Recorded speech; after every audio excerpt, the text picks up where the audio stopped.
हम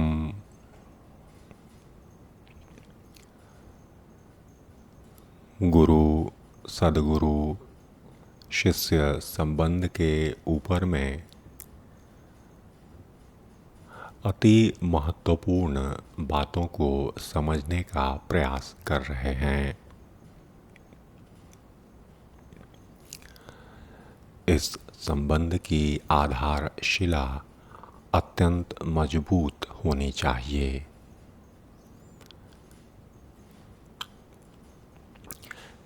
शिष्यों को यह सदैव याद रखना चाहिए कि वे कभी भी अपने गुरु के अंदर कमी को न देखें। कमी सदैव उनके अंदर ही हुआ करती है। गुरु तो कृपा मूर्ति हैं। वे तो शिष्यों से भी अधिक हड़बड़ी में रहते कि किस प्रकार से शिष्यों को वे समय से पूर्व ही सद्ज्ञान दे दें, लेकिन उनकी अपनी विवशता रहती है।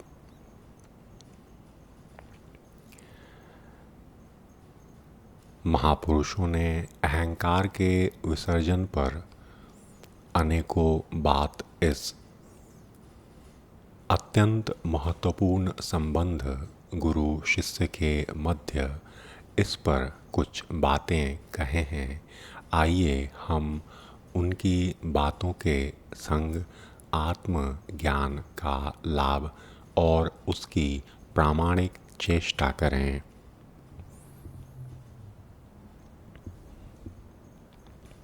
महापुरुष कहते हैं कि वास्तविक गुरु प्रत्येक व्यक्ति के अंदर ही हैं। बाह्य गुरु वास्तविक गुरु नहीं होते। यही कारण है कि हम दो पदों का प्रयोग करते हैं, गुरु और सद्गुरु। गुरु वे हैं जो बाह्य रूप से हमें शिक्षा देते हैं। सद्गुरु का अर्थ होता है आंतरिक गुरु। प्रत्येक व्यक्ति के अंदर उनके सद्गुरु विराजमान हैं, जिसका उन्हें अन्वेषण करना है। उसे प्राप्त करने के लिए, उन्हें प्राप्त करने के लिए एक व्यक्ति को अपनी अंतर्दृष्टि और अंतर चेतना को विकसित करना पड़ेगा। इन्हें विकसित करने के लिए हमें प्रारंभ में एक महान आश्रय की सहायता की आवश्यकता रहेगी। एक प्रबुद्ध और ज्ञानी व्यक्ति ही ऐसा आश्रय या सहारा प्रदान कर सकते हैं। वे व्यक्ति गुरु हैं।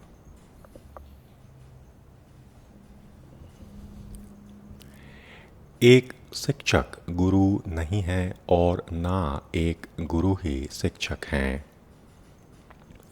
गुरु का शाब्दिक अर्थ तो अंधेरे को दूर भगाने वाला है। एक कमरे में अनेकों वस्तुएं रखी हैं, लेकिन यदि वहाँ अंधकार है तब वस्तुओं का दर्शन नहीं हो सकेगा। तब उस कमरे में जाकर यदि किसी प्रकार रोशनी की जाए तब वस्तुओं का दर्शन होगा। बाह्य गुरु इसी रोशनी के समान हैं। वे अंधकार को दूर कर देते, यही महान सहायता उनसे प्राप्त होती है।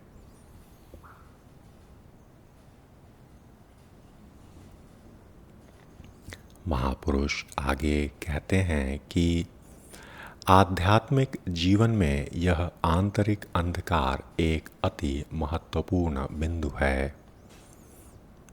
वह अंधकार क्या है? महापुरुष बताने लगे कि यह स्मरण रखें कि नीति शास्त्र या नैतिकता के बारे में यहाँ बातें नहीं हो रही। अब तक आप सिर्फ दृश्य जगत को देख रहे हैं। इसके परे देखने की अंतर्दृष्टि आपको नहीं है। यही अंधकार है। महापुरुष बताने लगे कि जिस जगत को आप अपने नेत्रों, इंद्रियों और मन से देख रहे हैं, वही एकमात्र जगत नहीं है। इसके परे अनेकों जगत और अद्भुत वस्तुएं हैं जो आपके दृश्य से दूर हैं। आपके चारों ओर अनेकों लोग हैं तथा निकट में भी अनेकों जगत हैं, किंतु आप उन्हें देख नहीं सकते। महापुरुष बताने लगे कि आपके निकट ही अति मधुर संगीत का कार्यक्रम चल रहा, किंतु आप इसको सुन नहीं सकते। आपके चहुं ओर सुगंधित फूलों की गंध है, मगर आपको उसका अनुभव नहीं हो पा रहा। ऐसा क्यों है? महापुरुष बताने लगे कि ऐसा अंधकार के कारण होता है, और इस अंधकार के कारण आप इन वस्तुओं तथा अपनी आत्मा का अनुभव नहीं कर पा रहे। महापुरुष कहते कि इस स्थान पर मैं जो बातें कह रहा वह प्रत्येक व्यक्ति से संबंधित नहीं। मैं तो सिर्फ कुछ लोगों के बारे में बोल रहा हूँ। हम दिन भर कुछ न कुछ सोचते रहते हैं, किंतु क्या विचार दृष्टिजन्य हैं? नहीं। यदि व्यक्ति अपने विचारों, भावनाओं तथा भय को नहीं देख सकते, तब अपनी क्षमता और अयोग्यता को क्या देखेंगे? जब विचार दृष्टिजन्य नहीं है, तब आत्मा का दर्शन कैसे होगा? बाह्य गुरु इसी प्रकाश का समायोजन एक शिष्य के अंदर कर देते। उनके शब्द, उनकी क्रियाकलापें और उपस्थिति शिष्य के अंतर मन को प्रकाशित करते हैं, और मन की उस प्रकाशमय अवस्था में एक शिष्य को आंतरिक गुरु की अनुभूति प्राप्त होती है। गुरु का यही महत्व है।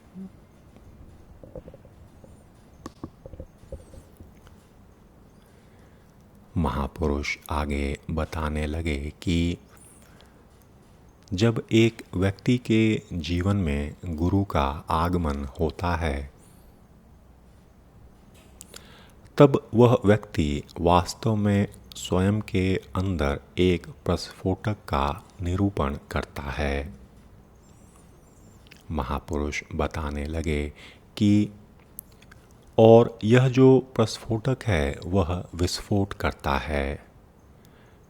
वास्तविक बम आपके अंदर ही है, लेकिन उसका विस्फोट नहीं हो रहा।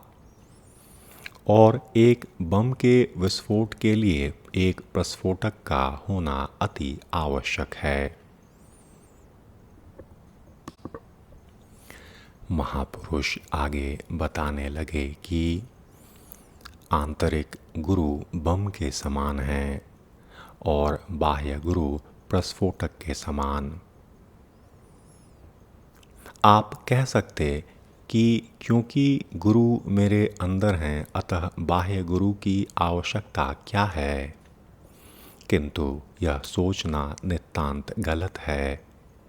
यद्यपि गुरु आपके अंदर हैं, लेकिन आप उनकी बातें नहीं सुन सकते और ना ही उन्हें देख ही सकते हैं, और ना ही उनके द्वारा समय समय पर मार्गदर्शन ही प्राप्त हो सकता। यदि यह स्थितियाँ आपके अंदर विकसित नहीं हो सकीं, तब आपको बाह्य गुरु की ज़रूरत है, क्योंकि आंतरिक गुरु वर्तमान में आपकी कल्पना शक्ति, ज्ञान और समझदारी के परे हैं। आप सिर्फ विश्वास करते हैं कि वे हैं। महापुरुष इन बातों के अर्थ में आगे कहने लगे कि कोई वस्तु आपसे सैकड़ों मील की दूरी पर है, किंतु आप उसे देख नहीं सकते। अब यदि वस्तु दृष्टि के अंतर्गत नहीं है, तब उसका कोई महत्व है ही नहीं। उसे देखने के लिए एक शक्तिशाली दूरबीन की आवश्यकता पड़ेगी। अतः एक बाह्य गुरु चाहिए ही चाहिए। आंतरिक गुरु की अनुभूति को उपलब्ध होने के लिए बाह्य गुरु ज़रूरी हैं। वे आपके मन पर महत्वपूर्ण प्रभाव डालते हैं। वे एक ज्वालामुखी के समान आपकी अंतर चेतना का विस्फोट करते हैं। इस ज्वालामुखी में प्रत्येक विचार, भावना, स्मृति और पूर्व के अनुभव का दर्शन होता है। आप अपने अनुभवों तथा स्वप्नों की झांकियां स्पष्ट रूप से देख सकते हैं। अनेकों प्रकार की क्षमता का विकास बाह्य गुरु की सहायता से एक शिष्य के अंदर हुआ करता है।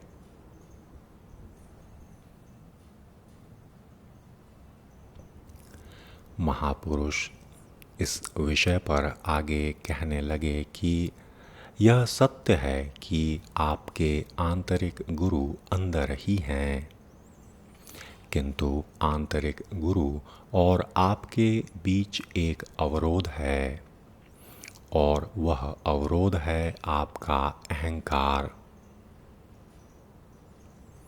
महापुरुष बताने लगे कि अहंकार मनुष्य के अस्तित्व का आधार है। इसके बिना बुद्धि निष्क्रिय है। अहंकार के बिना विभेद या द्वैत भाव रह नहीं सकता। आत्म चेतना जीवित नहीं रह सकती। अतः प्रत्येक व्यक्ति के अस्तित्व के पीछे अहंकार एक आवश्यक अभिकर्ता है।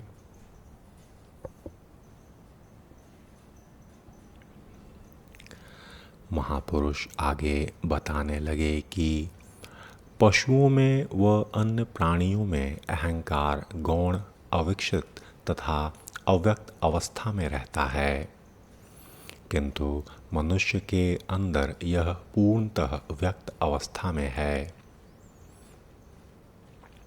महापुरुष बताने लगे कि सामान्यतया सभी जन यह धारणा करते कि मैं जानता हूँ कि मैं हूँ, मैं जानता हूँ कि मैं जानता हूँ। जिस व्यक्तित्व के माध्यम से हम स्वयं को अपने प्रेमियों, शत्रुओं, सूर्य, चंद्रमा, तारों, बादल, फूल और अनेकों प्रकार के सामाजिक और प्राकृतिक वस्तुओं के संग जो हमारा संबंध है, वही अहंकार है। इसके द्वारा ही चहुं ओर हम संबंध की स्थापना करते। महापुरुष बताने लगे कि यह अहंकार मनुष्य में बहुत सशक्त अवस्था में होता है। महापुरुष आगे कहते हैं कि आप तथा आपके गुरु, आप तथा आपकी आध्यात्मिक दृष्टि के बीच यह अहम भावना लौह आवरण के समान ही है, और इस अहंकार को हटाना अत्यंत कठिन है, क्योंकि इसे हटाने के पूर्व एक व्यक्ति के लिए यह जानना अति आवश्यक है कि यह आपके अंदर स्थित है। जहाँ तक आप अपने बारे में जानते हैं, आप पूर्णतः ठीक हैं और प्रत्येक व्यक्ति आपके समान ही सोचता है कि मैं बिल्कुल ठीक हूँ, मुझ में अहंकार नहीं है, मुझ में थोड़ा अहंकार हो सकता। प्रत्येक मनुष्य अपने बारे में एक उत्तम और उत्कृष्ट विचार ही रखते हैं। महापुरुष आगे बताने लगे कि आत्महीनता की भावना से ग्रस्त लोग भी अपने बारे में बहुत ऊंचा ख्याल रखते हैं। उस आत्महीनता को छिपाने के लिए वे अपने को अनेक गुणों से युक्त व्यक्ति के रूप में प्रस्तुत करते हैं और सोचते कि मैं ठीक हूँ। महापुरुष आगे कहने लगे कि अहंकार की काट छाट होते रहना चाहिए, किंतु एक साधारण व्यक्ति के लिए यह कार्य कौन करेगा? महापुरुष कहने लगे, आपकी पत्नी यह कार्य कदापि नहीं कर सकती, क्योंकि इसके लिए आपके दुर्व्यवहार का उन्हें शिकार होना पड़ेगा। आपके पति भी यह नहीं कर सकते, क्योंकि उन्हें फिर आपकी गालियां सुननी पड़ेंगी। आपका पुत्र यदि इस संबंध में कुछ बोलेगा तो आप कहेंगे कि शांत रहो, तुम अभी बच्चे हो। पिता कुछ कहेंगे तो आप कहेंगे कि आपका जमाना चला गया, अब परिस्थितियां बिल्कुल भिन्न हैं। कोई भी व्यक्ति आपसे यह नहीं कह सकता कि आप अहंकारी हैं। महापुरुष आगे कहने लगे कि योग्यतम गुरु भी अपने शिष्यों का ध्यान उनके अहंकार की ओर खींचने में कठिनाई का अनुभव करते हैं। पर्याप्त सहनशीलता, समझदारी और धैर्य से युक्त गुरु ही यह कार्य संपन्न कर सकते हैं। वे निरंतर शिष्य के अहंकार को जगाने का प्रयास करते रहते हैं। वे यह कार्य प्रेम, अभिप्रेरणा तथा साधना के माध्यम से करते हैं। अनेक तरीकों से अहंकार को बाहर निकाला जाता है और अहंकार के बाहर आते ही गुरु ठोकर मारते हैं। ठोकर लगने के बाद शिष्य अनुभव करते कि उनके अंदर भी अहंकार था। यह अहंकार सिर्फ अभिमान नहीं है, इसके हजारों रूप हैं। आगे महापुरुष अहंकार के संबंध में एक कहानी बताने लगे। उन्होंने कहा कि एक बार एक शिष्य अपनी कुटी में साधना कर रहा था। रात के लगभग 10 बज रहे थे और वर्षा हो रही थी। एक युवती ने उसका दरवाज़ा खटखटाया और उसने उसे खोला। युवती ने निवेदन किया कि वर्षा हो रही है, क्या आप मुझे आश्रय दे सकेंगे? शिष्य ने कहा, ठीक है, आ जाओ। शिष्य के लिए उस रात गहरी निद्रा में सोना कठिन हो गया। वह करवटें बदलता रहा तथा लड़की से पूछता रहा कि क्या तुम सो गई हो? वह लड़की खर्राटे लेती रही, किंतु बेचारा शिष्य न सो सका। वह बार बार बत्ती जलाता रहा, स्नान घर में जाता रहा तथा अनेकों प्रकार से उसकी चिंता करता रहा। एकाएक वह जाग गई। शिष्य ने पूछा कि क्या तुम बिल्कुल ठीक हो? उसने उत्तर दिया कि हाँ, बिल्कुल ठीक हूँ। शिष्य ने कहा कि किंतु मैंने तुम्हें रोते हुए सुना। वास्तव में वह महिला रो नहीं रही थी, किंतु शिष्य उसके अंदर झांकना चाहता था। उस स्त्री ने कहा, हो सकता है कि मैं रो रही हूँ। तब उस शिष्य ने कहा कि मुझे लगता है कि तुम्हें ज्वर है, क्या मैं तुम्हारे पैरों की मालिश कर सकता हूँ? उस लड़की ने सहमति दे दी। जो ही उसने उसके पैर की मालिश समाप्त की, गुरु ने अपना छद्मवेश त्याग दिया और अचानक गुरु प्रकट हो गए। और यह सब कुछ अप्रत्याशित था। लड़की के वेश में और कोई नहीं, स्वयं गुरु ही थे।